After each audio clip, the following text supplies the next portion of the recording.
France moves to retire non-quantum encryption as Bitcoin risk looms.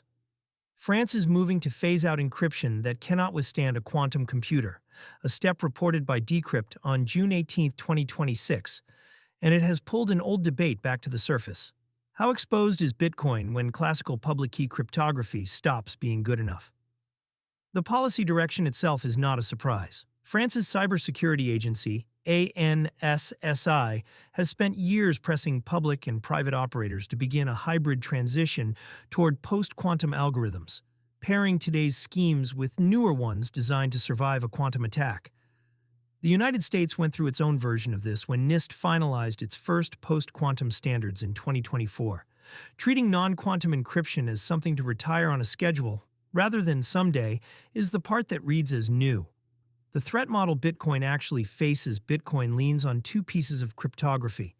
Transactions are signed with ECDSA over the CCP256K1 curve, and the network's mining and hashing run on SHA-256. These are not equally exposed. The signature scheme is the soft spot. A sufficiently large, error-corrected quantum computer running Shor's algorithm could in theory derive a private key from its corresponding public key. SHA-256 is more durable. Grover's algorithm weakens it, but only by roughly halving its effective strength, which a longer hash or modest parameter changes can absorb. So the realistic concern is not that Bitcoin's mining breaks. It is that the key's protecting balances could. That distinction matters because of how Bitcoin addresses work. A public key only becomes visible on-chain once an address sends funds. Coins held at a fresh address that is never spent are shielded behind a hashed commitment, which buys an extra layer of protection.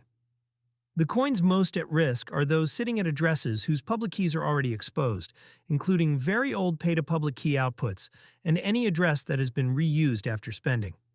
No imminent break, but a real clock.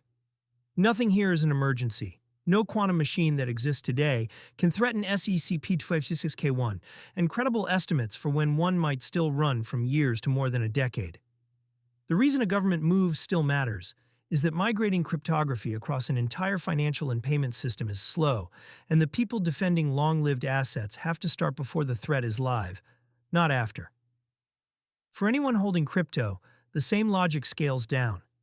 The cautious habits are unglamorous and already available. Avoid reusing addresses, move balances out of legacy exposed key addresses, and keep funds at modern address types.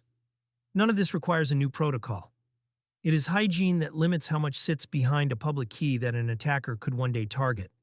The harder question is, what happens to the coins that cannot move? Satoshi-era holdings and lost key wallets are, by definition, parked at addresses no one can update. A future quantum capability would not respect the fact that those coins are someone's intended legacy. That is the uncomfortable edge of the debate, and it is why wait until it's a problem is not a satisfying answer for a fixed supply asset.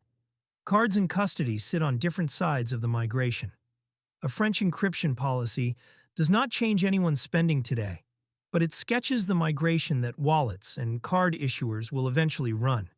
Every crypto card that authorizes a payment is, underneath, signing or moving value tied to elliptic curve keys somewhere in the stack. The split runs along custody. With self-custody setups and hardware signers, the responsibility for adopting quantum-resistant keys lands on the user and the wallet maker. Ledger, the Paris-based hardware wallet company behind the Ledger crypto card, is one of several firms that will have to ship signing schemes aligned with whatever standard wins, the kind of slow firmware and standards work that a national policy like France's is meant to force onto a timeline. With a custodial issuer, the provider holds the keys and inherits the migration for the balances it controls, which concentrates the risk but also concentrates who has to fix it. Neither model is automatically safer here. They simply move the burden to different parties. For users, the practical read is narrow. This does not change which card to hold or how to spend in France or anywhere else. It is a signal that the cryptography under every crypto payment has a long migration ahead, and that governments are starting to treat the deadline as real rather than theoretical.